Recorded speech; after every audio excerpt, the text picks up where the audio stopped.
imagine that you're looking for a stable partner, right? So you might think, well, what do you want in a stable partner? And at least in principle, one of the things you don't want is too much mismatch between you and that person on the 5 fundamental dimensions. We've got a hypothesis that we're still working out that's supported to some degree by the relevant literature. So imagine that you're looking for a stable partner, right? So you might think, well, what do you want in a stable partner? And at least in principle, one of the things you don't want is too much mismatch between you and that person on the 5 fundamental dimensions. So for example, if you're really extroverted and you have a really introverted partner, you're going to engage in continual conflict about how much social activity the two of you should subject yourself to. And it's very, very difficult for people who widely differ on those dimensions to come to consensus, because it's not just a matter of opinion, right? It's really a matter of different, if you're looking at extremes, of really different types of people.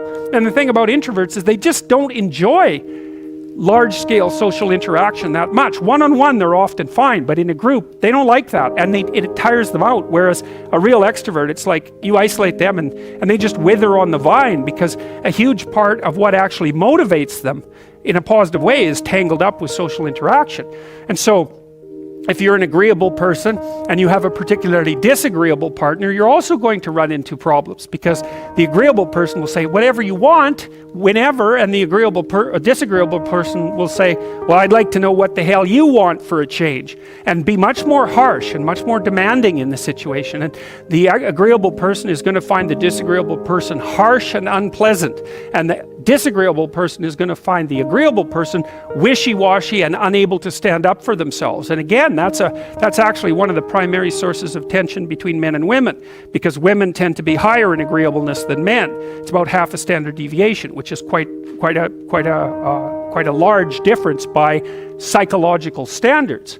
And so what that means, I probably haven't got the statistic quite right, but I think I've got it about right. What that means fundamentally, just so you have some sense of how large an effect that is that if you have a group of men and women and you pick out random pairs, the woman is going to be more agreeable than the man 60% of the time. So that's not an overwhelming proportion, but it's reliable, and it's quite large by psychological standards.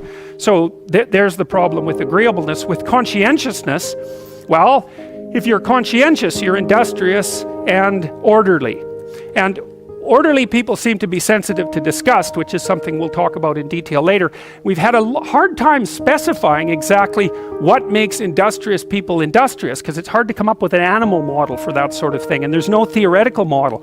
But our latest idea is that, it's not my idea, it's actually the idea of my graduate student, Christine Brophy, is that industrious people find it unpleasant and unsettling to not be doing something.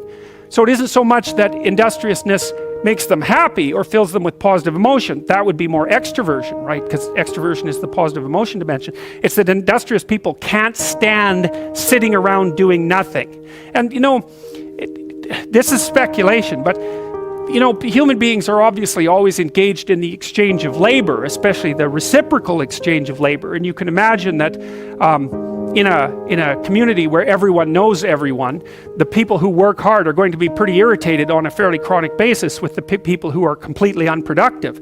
And my suspicions are that plenty of people who were completely unproductive in the history of the evolution of our species were wiped out by people who were unhappy with their lack of productivity. And so I think, generally speaking, human beings have this sense of ethical obligation with regards to one another to share labor. And people who are conscientious really, really feel that. So they feel bad if they're not busily working on something that's productive all the time. And so the advantage to being with someone conscientious is, well, they're going to work like mad, but the disadvantage is they're going to work like mad. So, if you're looking for a partner that you want to relax with or have fun with, or who isn't uptight, then a conscientious person is probably not a very good choice.